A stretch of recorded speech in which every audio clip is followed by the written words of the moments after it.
在某个平行世界中，佛陀在进行了苦修之后，并未继续寻求解脱，而是回到了尘世间，沉溺美色，饮酒作乐，那会如何呢？德国作家赫尔曼·黑塞在100多年前写下的《悉达多》就是这样一个故事。这本书有人感动到流泪，有人愤怒于亵渎，还有人深感无聊。大家好，欢迎来到人间见禅，用尽一生去觉悟。黑塞的笔下和我们的娑婆世界几乎类似，有另外一个大千世界，佛陀的化身被一分为二。我们都知道佛陀的本名是悉达多乔达摩，但在这个世界中，作为姓的乔达摩依旧是一名觉悟者，作为名的悉达多却成为了一位探索者，历经种种，并最终同样觉悟。而本书要讲述的就是后者的故事。作为主角的悉达多拥有5个身份，4次觉醒，既是在人生焦虑和迷茫中的徘徊，也是一场对自我的求索。第1个身份，王子悉达多。和我们世界中的佛陀一样，悉达多拥有一个美好的童年，作为富裕的婆罗门之子，却最终同样对平静的生活产生了极大的厌倦。我们世界的佛陀是看见了无常，而悉达多是没有能找到内心中的答案，那个真正关于解脱的答案。人们必须找到这个源泉，在自我身上找到这个源泉，人们必须让它为自己所有，其他的都只是探寻、弯路和歧途。悉达多遇到了3个风尘仆仆的沙门，下定决心去追随。他以自虐为抗争方式，在父亲房间里久久站立，并最终获得同意。细微的晨光照进房间，婆罗门看到悉达多的膝盖在微微颤抖，但他的脸仍显得那样坚毅，一双眼睛注视着远方。这时父亲意识到悉达多已经不在身边，已经不在家乡的土地上，他已经离开父亲和家乡了。第2个身份，沙门悉达多。悉达多追上了那些枯瘦的沙门，并被接纳了，但他并非孤身一人，陪伴他的是他的儿时好友，同时也是仰慕者的葛文达。很快，悉达多在猛烈的烈日下，在瓢泼的大雨中，以及如此各种的苦修磨练，悉达多经历了第1次觉醒。一只苍鹭飞过竹林上空，刹那间，悉达多把自己的灵魂与苍鹭合为一体，飞翔在树林和群山之上。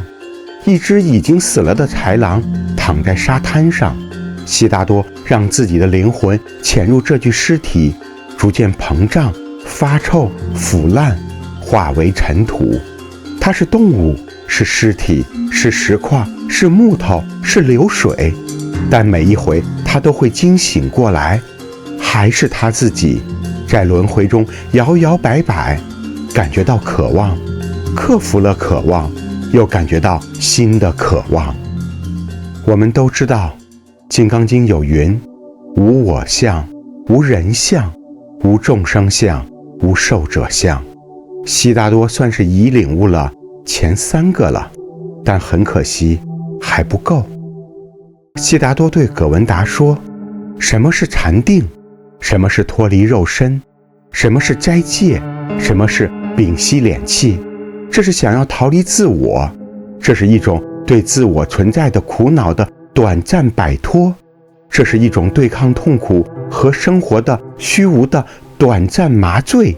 而且他说的十分尖酸刻薄，一个牧牛人可以在小客栈里找到同样的摆脱，只要他喝上几碗米酒或发酵过的椰子牛奶。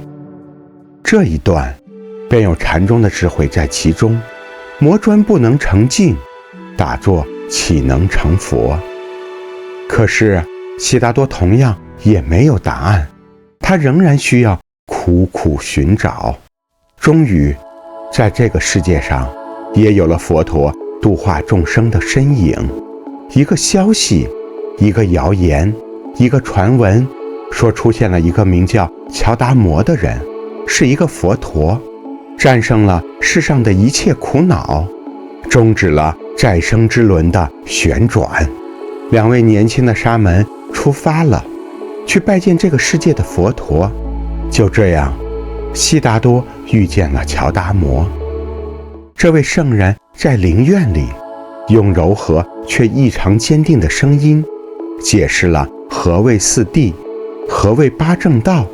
所有人都被深深折服，有些人当即请求加入僧团，其中也包括了悉达多最好的朋友，也是最坚定的仰慕者葛文达。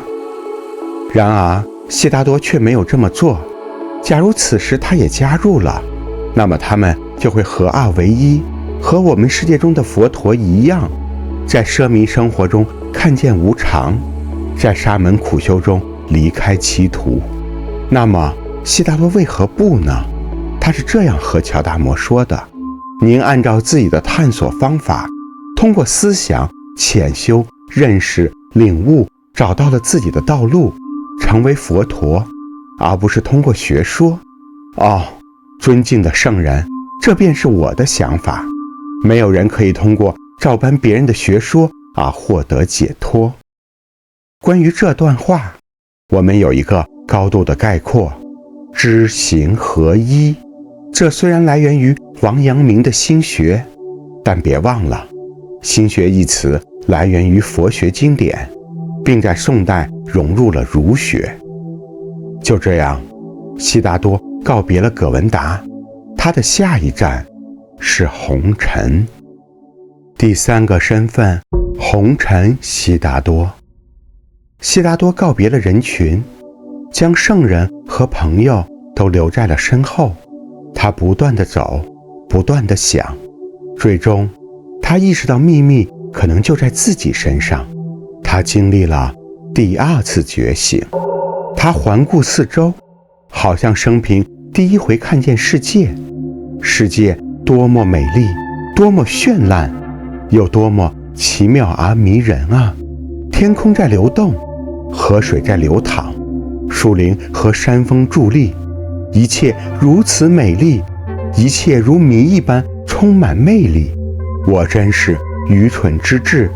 倘若一个人阅读一篇文章，试图探索其中的意义，那他便不会轻视那些词语和字母，不会说它们是谎言、偶然和毫无价值的表现，而是要仔细阅读，从中学习东西，爱这篇文章，每一个字母都爱。我们知道，禅中有3重境界：看山是山，看水是水，看山不是山，看水不是水，看山还是山，看水还是水。悉达多此时的境界，你觉得会在哪一重呢？接下来，悉达多遇见了3个至关重要的人。第一个是船夫，他带着悉达多渡河，回到了红尘。世间万物都会回来的，你也不例外。沙门，你会回来的。这个船夫非常重要，我们后面还会遇到。第2个是风尘女子卡玛拉，她是如此的美丽，悉达多被她迷住了。在高高盘起的乌黑的头发下，长着一张十分明朗、娇媚、聪慧的脸，鲜红的嘴唇好像一颗新采摘的无花果。悉达多鼓起勇气向卡玛拉求欢，只可惜他衣衫褴褛，身无分文。卡玛拉向他介绍了第3个人。第3个是城中富商卡马斯瓦密，他是一个唯利是图的人。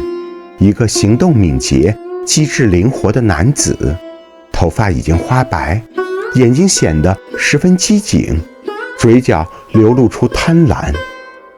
悉达多经过小小的努力，就成了富商的合伙人。因为在沙门中所学习到的智慧，我会思考，我会等待，我会斋戒。悉达多逐步得到了世俗中的一切，他有了庞大的财富、漂亮的花园、奴仆和舞女，以及最美丽的情人，他最好的欢愉对象卡马拉。然后和读者预想到的一样，悉达多迷失了，在寻欢作乐中堕落，在和卡马拉的欢愉中感受到了死亡的气息。这么多年来，他没有了崇高的目标，没有了心灵的欲求，他满足于小小的欢愉，事实上却不曾获得满足。难道要玩一场没有尽头的游戏？为这场游戏而活着是必要的吗？不，这是不必要的。这场游戏的名字叫轮回，也许令人迷恋，1次、2次、10次，但可以永远玩下去吗？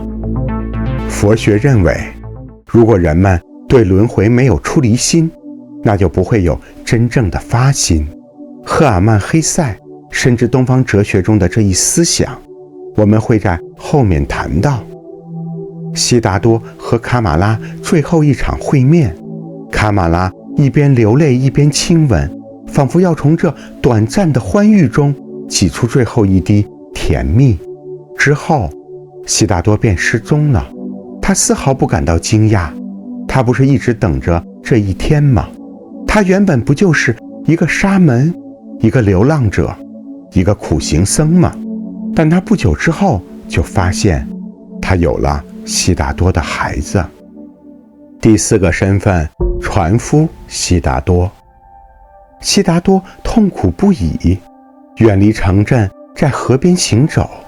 他又再一次的一无所有，在一棵弯曲的椰子树下，他有了毁灭自己的念头，但在最后一刹那，他阻止了自己。又经历了一次酣长的睡眠后，他竟然奇迹般地遇到了葛文达，双方都已经变成了对方认不出的模样。僧人葛文达，妇人悉达多，经过一次不同频的交谈后，彼此再次分别。悉达多回到了河边，又见到了船夫。虽然经过了20多年，但船夫依旧还记得他。这位船夫虽然卑微，却是一位智者。他教会悉达多去倾听河水。你会学会的，是河水教会我倾听的。你也要跟他学。这条河懂得一切，人们能够向他学习一切。悉达多一边成为了一名渡人的船夫，一边向河水学习。时光飞逝，他终于经历了第3次觉醒。他问船夫，你有没有从河水那里学到一个秘密？时间究竟存在不存在？船夫笑了，你的看法正是事实。河水不论流到何处都是同一时间，不论在源头或河口，还是在瀑布、渡口或急流中，海洋里、群山间，对河水来说只存在当前，既没有过去的影子，也没有未来的影子。悉达多兴奋了，为自己这种大彻大悟而感到幸福。当我向河水学习这些的时候，我看见自己的一生也是一条河。少年悉达多成了青年悉达多，又成了老年悉达多，只是被影子隔开，并非现实的生活。因而悉达多早年的出生并不是过去，他的死亡以及返回婆罗门也并非将来。万物没有过去，也没有将来，一切只有本质和当下。一个人有朝一日能够战胜时间，能够把时间置之度外，起飞就已经克服和扫清了时间所留下的一切痛苦、一切自我折磨和恐惧，以及世界上一切困难和仇恨。我们刚才提到过，《金刚经》的无我相、无人相、无众生相、无寿者相。这一次，悉达多连最后一个相也领会到了，时间、空间乃至一切世间规律，可能也都是虚幻的。除此之外，《金刚经》还有另外一句话：过去心不可得，现在心不可得，未来心不可得，也在这里有所体现。并且悉达多成为船夫，其实也有极其深刻的隐喻。河的对岸是什么？是彼岸。在佛学象征中，彼岸就代表了获得解脱。悉达多和船夫就是一对渡人的导师。然而，当我们每一次觉得悉达多已经开悟的时候，却总是离真理还有一步之遥。多年后，佛陀乔达摩即将涅槃，他的弟子们从四面八方赶来，请求悉达多和船夫帮忙摆渡。在络绎不绝的人群中，居然还有年老色衰的卡玛拉，并且他还带着悉达多未曾谋面的孩子。可是，在渡口边，卡玛拉不幸被一条毒蛇咬死，在弥留之际和悉达多告别，只留下了养尊处优的儿子。可是，这个11岁的孩子是被母亲溺爱长大的，如今随着时光一天天消逝，孩子始终对他们很疏远、很冷淡，表现出一副高傲而执拗的姿态，什么活都不愿意干，也丝毫不尊敬两位老人。悉达多能做些什么呢？他开始明白，儿子并不能带给他幸福和安宁，带来的只有忧虑和烦恼。但是他爱着孩子，宁愿忍受痛苦和烦恼，也不愿意失去孩子而重享往日的幸福和快乐。这叫什么呢？这就叫渡人难渡己。终于有一天，孩子逃跑了，他偷走了2个老船夫的所有的钱，偷走了渡船，把船停到了河的对岸，逃向了红尘。终于和悉达多同行的船夫对他说：那个孩子就让他走吧，请你记住，他有权这么做，他现在所做的事恰巧是你曾经逃避的事，他要自己照顾自己，他要走自己的路。这个一去不复返的儿子所走的，同时也是悉达多自己正在走的路。要成为佛陀，唯有走一遍佛陀的路。第5个身份，圣人悉达多。悉达多心中的伤口很久都没有愈合，这条河上有形形色色的人，都被他载着渡过。他怀着思念，过了很久很久，最终还是船夫帮助了他。你听见了河水的笑声，但是你并没有听见一切声音。让我们一起倾听吧。悉达多迎来了他第4次也是最后一次觉醒。河水中这千万种声音，他无法再分辨这无数种声音，分辨不出哭泣声与欢笑声，成人的声音与孩子的声音，他们融为一体。渴求者的责骂，智慧者的嬉笑，愤怒者的尖叫，濒死者的悲叹，一切都浑然一体，互相交织，互相联系，千百次的交错在一起。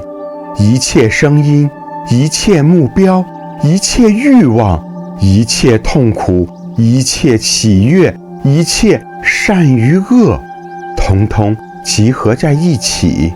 生活的河流把一切集中，构成客观的世界，构成生命的交响。老船夫走了，前往并融入了林中。在故事的最后，悉达多迎来了一位老朋友，一位受人尊敬的老僧人葛文达。葛文达听说河边有一位圣人，所以特地前来拜访。但就如同上次一样，这一次他也无法理解悉达多。悉达多拿起一块石头，告诉他，一块石头，它经过一定的时间，也许会变成土，从这块土里会生长出植物、动物或人。我过去大概会说，这块石头不过是一块石头而已，毫无价值。而我今天想的是，这块石头是一块石头，也是动物，也是神，也是佛。葛文达无法理解，他的一生很努力，但他的慧根并不足。这里悉达多所说的，正是大乘佛法中的万物皆有佛性。在告别的时候，悉达多终于让葛文达明白自己最终觉悟的是什么。葛文达亲吻了悉达多的额头，就在那一刹那，葛文达看不见悉达多的脸，却看见其他一些脸，许许多多的脸排成长长的一个队列，像一条汹涌的脸的河流，成千上万张脸，一张张来了又去，又同时出现在眼前。这些脸不停地变化，不断地更新，然而又都是悉达多的脸。悉达多向葛文达显现出的正是无尽的轮回，一条鲤鱼的脸，一个新生婴儿的脸，一张杀人凶手的脸，无数动物的头，许多神灵的像，没有一个死去，每一个都变化着，不断的重生，不断的获得新的面孔。并且最终，悉达多向葛文达讲述的是他最终获得的智慧。对于我，唯一可做的事情是能够爱这个世界，不蔑视这个世界，不去憎恨这个世界和自己，能够怀着爱、欣赏和敬畏的感情去观察这个世界，我以及万物。关于这里提到的爱，我们有熟悉的另外一种翻译，那就是慈悲。最终，在葛文达的眼中，悉达多的微笑和乔达摩的微笑彼此并无分别。黑塞留下的谜语。这本书的作者，德国作家赫尔曼·黑塞，曾是诺奖文学奖的获得者，而这本名叫《悉达多》的书，正是帮助他走出抑郁的动力之一。我们要强调，这本并不是纯粹的佛学书籍，只是一本小说。黑塞在其中除了佛学思想，还融入了印度教的理念，同时也融入了他喜爱的东方的老庄智慧。所以这本书还依旧有不少值得深读的地方。限于篇幅，让我们下期来聊。5个身份的悉达多，身边的陪伴者，从葛文达、卡马拉到船夫，都有什么深意？5个身份的悉达多，其实代表了人生的诸阶段。我们的人生又会停留在哪个阶段呢？3河流的彼岸，哪一边是出世，哪一边是入世？4乔达摩、悉达多、葛文达，会不会是一个人的多面？5悉达多所说的思考、等待和斋戒，又都有什么含义？这些问题我们可能会在双周后的周5继续和大家聊聊。谢谢大家，让我们下次再见。